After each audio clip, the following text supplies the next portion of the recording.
Senhores telespectadores, o nosso programa hoje é num concelho do coração do país, na região do Pinhal.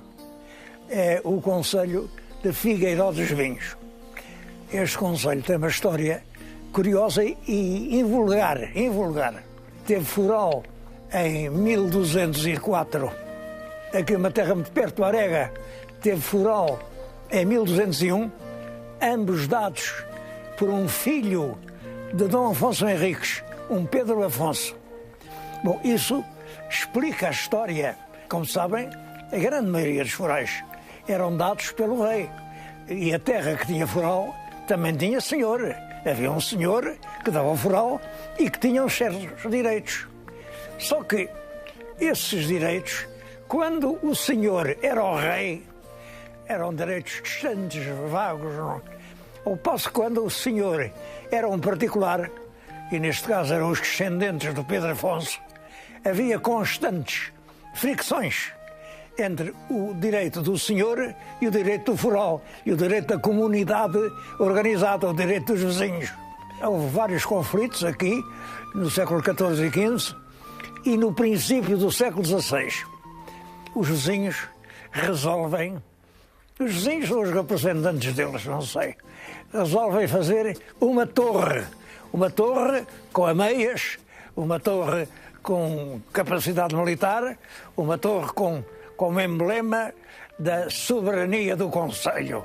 Aqui quem manda o concelho, o que esta torre quer dizer, aqui quem manda somos nós, e fez-se aquela torre. E tem uma lápide que diz quem é, pessoalmente, quem é o responsável. São os juízes Bento de Aguiar e Garcia Rodrigues. E os vereadores Gonçalo Muniz e Afonso Estevães. E o procurador Gonçalo Rodrigues. Tudo isto em 1506. Isto é para, se o rei quisesse exigir responsabilidades pela construção da torre, porque era proibido construir torres, completamente proibido. Aqui, eles, apesar da proibição, fizeram a torre, mas puseram uma lápide dizendo os responsáveis somos nós. O rei era Dom Manuel e não os puniu por isso. A torre está completamente desocupada, não tem nada no interior, senão a escada que sobe até lá acima. E é pena, porque é um monumento da autoridade municipal, do poder dos municípios no século XVI, um ponto importante para a história do município em Portugal. Este concelho de Figueiró não é dos maiores nem dos mais pequenos. Tem 170 km². Tem uma população, enfim, não é grande, mas 7 mil habitantes. Está a descer, a população aqui está a descer. O que não admira, porque não há realmente indústrias, não há atividades novas, as pessoas vão para a cidade. Isso é natural. Nos outros concelhos à volta acontece o mesmo. Enfim, e portanto hoje tem 7 mil habitantes. Mesmo assim, isto representa 40 habitantes por quilómetro quadrado. Já temos estado em concelhos onde há 6 habitantes por quilómetro, uma família. Bom, portanto, a população é média, há bastantes aldeias, claro, naturalmente a maioria estão já desabitadas. Mas houve um projeto interessante que foi transformar essas aldeias em lugares turísticos, as aldeias de xisto.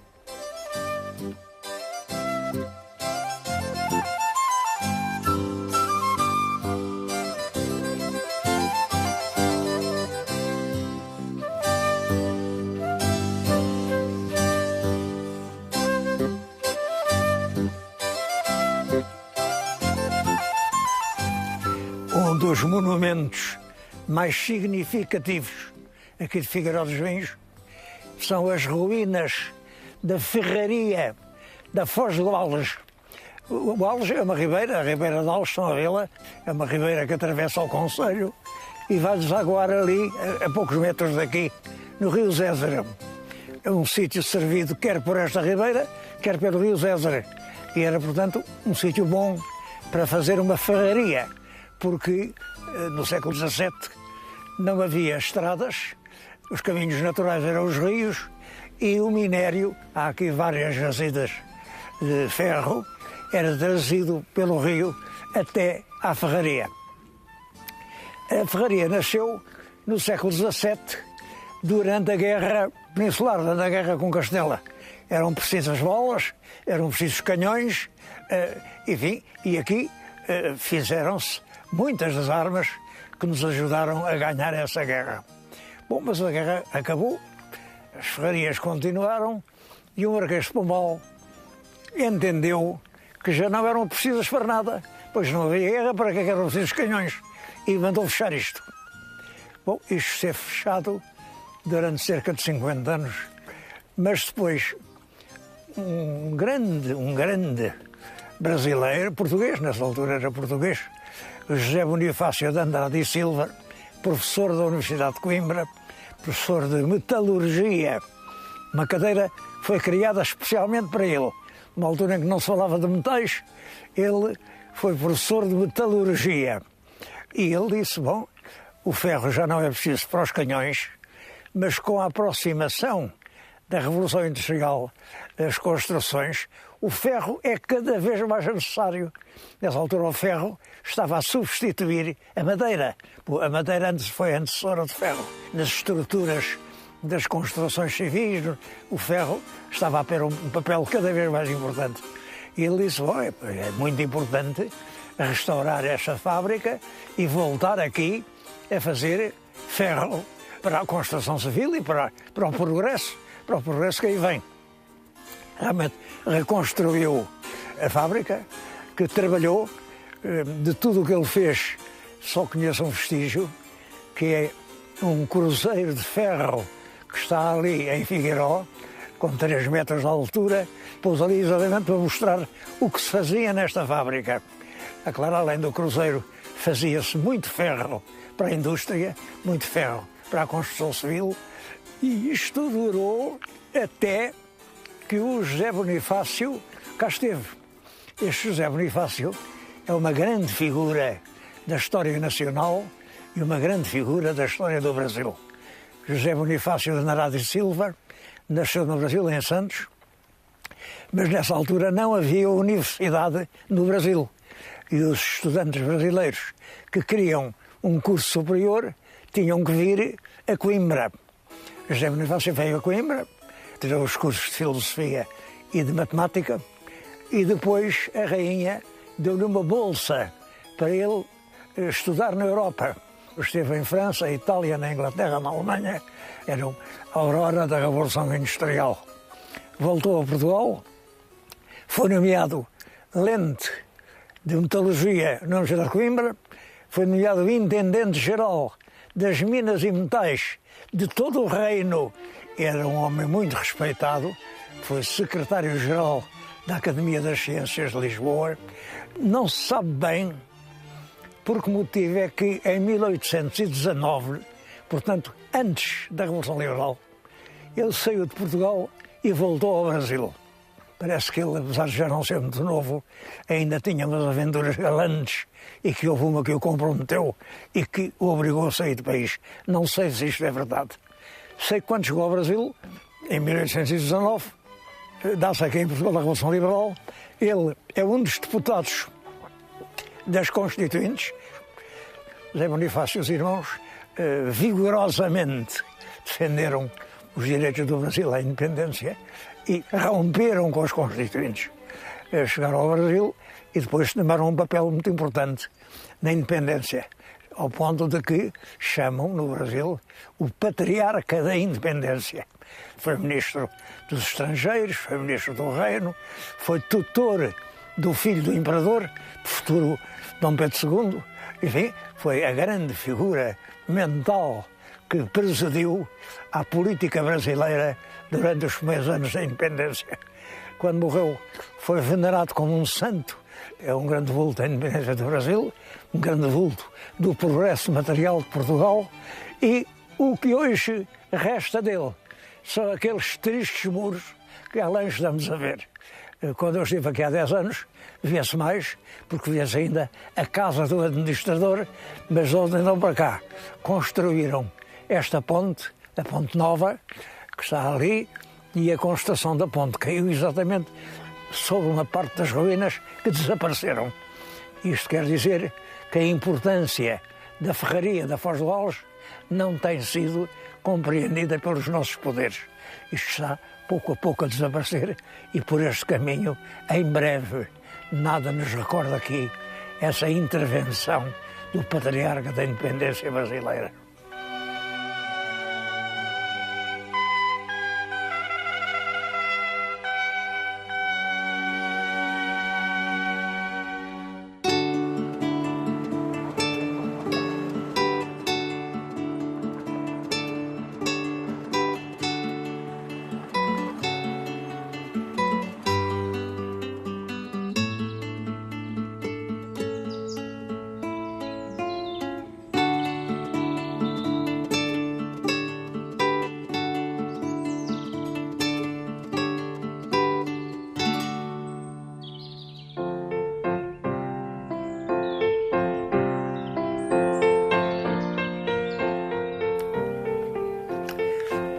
Ainda hoje, uma das grandes atrações de Figueiró dos Vinhos é a memória do grande pintor José Malhoa. José Malhoa não nasceu aqui. José Malhoa nasceu nas Caldas da Rainha em 1855. 55 é uma data importante.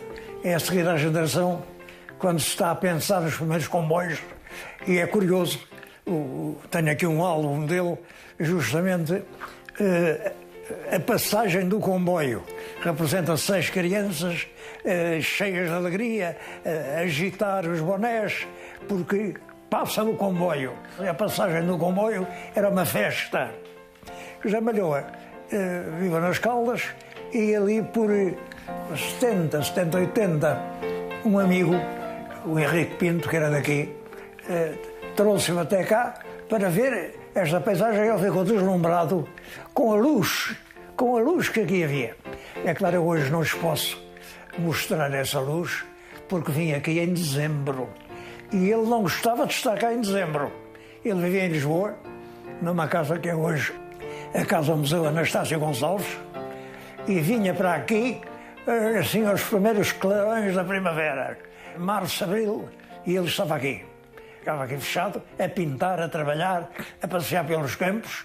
Maio, junho, julho, agosto, setembro, outubro e princípios de novembro, quando o céu começava a nublar, ia-se embora, ia para Lisboa e passava lá confortavelmente o inverno. É claro que era nos meses da primavera e do verão que ele trabalhava mais. Nesta casa ele acabou as suas grandes obras. José Malhoa, no seu tempo, foi considerado uma espécie de príncipe dos poetas portugueses. Tem um estilo muito dele, muito dele. Eu acho que é o mais português de todos os nossos pintores. Fez parte de uma geração muito grande, a geração do Grupo do Leão. Grandes pintores. Eu ainda conheci alguns deles. É o tempo do Roque Cameiro, do Letrão de Barros, do Vela Aldemira, do Alberto de Sousa, do Martins Barata. E ele, nessa geração, é um príncipe. Toda a gente tem por este pintor um grande respeito. Fez obras que são célebres, o Fado, o Festejando São Martinho, que são os bêbados, e que dão uma imagem do pessimismo com que ele olhava para o povo português do seu tempo. De um modo geral, ele gostava de pintar os trajes populares, os costumes, o campo, com a tal luz dourada, uma luz deliciosa que ele encontrava aqui. Isto realmente no verão é dourado, agora é cinzento. Bom, são as leis do tempo que eu não posso modificar. Esteve aqui até à morte, em 33, portanto viveu muito tempo. Em 33 morreu sem herdeiros, a casa ficou para a Sociedade Nacional de Belas Artes, porque esta casa ele chamava-lhe o Casulo, porque foi feita por ele. Isto pedra a pedra, telha a telha, vidro a vidro. Foi ele que desejou, que quis, que pôs.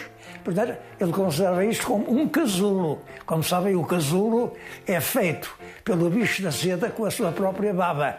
Isto é a baba de um grande pintor. Esta salinha, por exemplo, foi inteiramente decorada por ele, onde ele pintou a maioria dos seus quadros. Bom, depois ele morreu sem herdeiros, foi para a Sociedade das Belas Artes e perdeu-se a oportunidade de fazer aqui um grande museu José Malhoa. E se eu lhes quiser mostrar aqui uma parte da obra de José Malhoa, tenho que recorrer a reproduções. Bom, mas estão a ver a luz destes campos, estão a ver o à vontade destes garotos estendidos na relva, estão a ver esta mulher, esta última mulher cheia de força, estão a ver, realmente este homem pintava a vida e desde novinho, aos 10 anos, já pegava num pincel e aquilo não era lápis, era vida, era vida. E nunca andou em escolas estrangeiras, foi aqui o seu próprio talento que ele viveu, portanto não há influências estrangeiras, não há escola, não há nada. Há ele, a sua inspiração e as terras que ele amava. Figueiró dos Vinhos tem a honra de ser a terra que ele amou mais na sua vida. Tenho muita pena que este casulo que ele fabricou não seja hoje um museu de José Malhoa. Mesmo aqui em Figueiró é difícil encontrar um quadro dele. Aqui na Igreja Matriz há um quadro que não é o género dele, que é pintura religiosa, mas vamos vê-lo.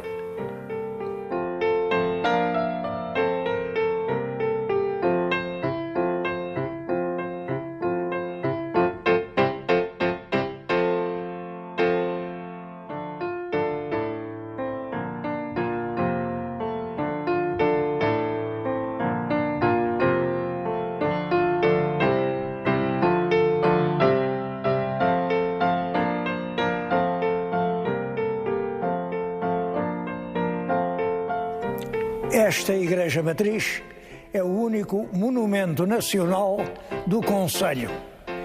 E com razão.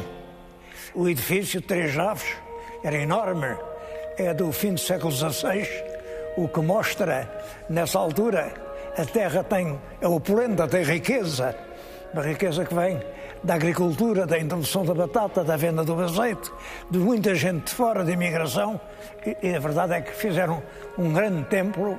O altar-mor é do século XVII, talha dourada. O retábulo, o quadro que está no altar-mor e que foi o que nos trouxe aqui, é o Batismo de Cristo, o único quadro de José Malhoa que se pode ver aqui na vila. Bom, não se pode dizer que seja uma das obras-primas do pintor. Ele não era religioso e, portanto, o quadro não tem nenhuma emoção religiosa e ninguém dá o que não tem. Está fora da dimensão habitual das pinturas de Malhoa e ele não foi capaz de dominar essa dificuldade.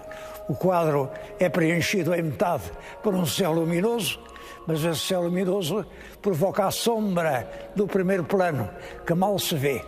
É, portanto, um quadro, enfim, que ele fez aqui para a igreja da terra que considerava sua e que a terra aceitou e que hoje preside a igreja, mas que realmente não é das obras-primas do pintor. Há aqui outras coisas notáveis.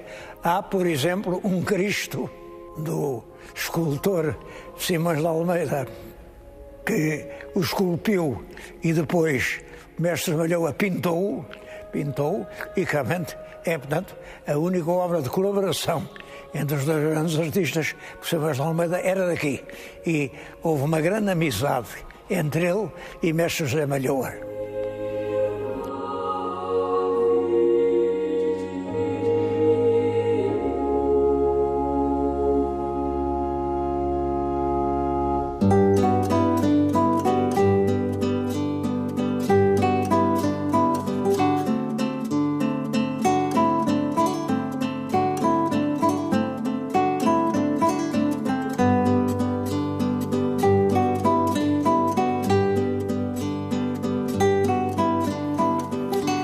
Uma das inovações aqui no concelho é a das aldeias restauradas.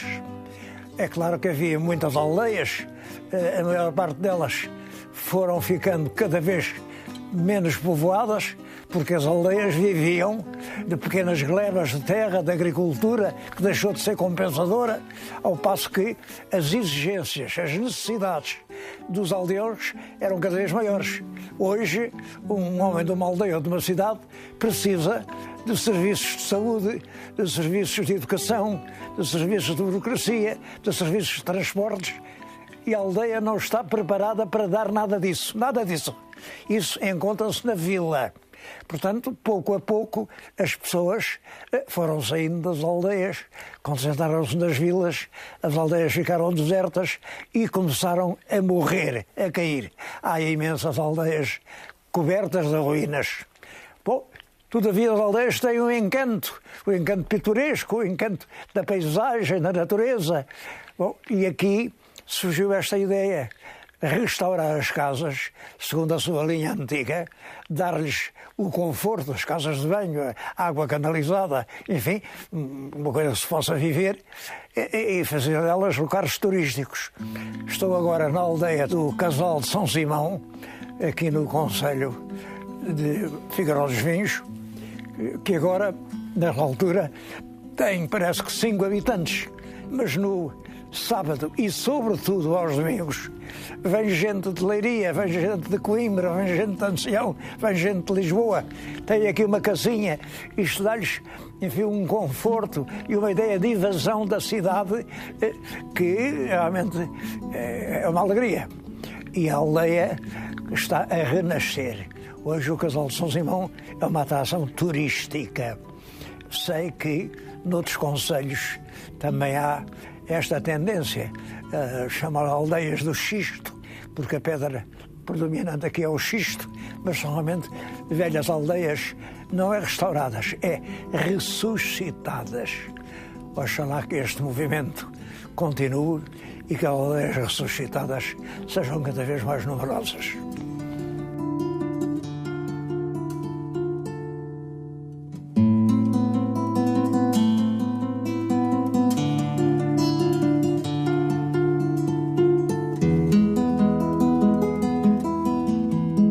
É este o primeiro programa do ano 2010. Desejo a todos um novo ano com todas as alegrias. Não julguem que vai ser um ano fácil, não. É um ano que vai exigir muito de todos nós. Vai exigir uma passada mais larga, uma abraçada mais intensa. Todos nós temos que fazer mais. E se o fizermos, não há crise que nos vença. Para todos, os desejos de um ano novo cheio de trabalho e de saúde.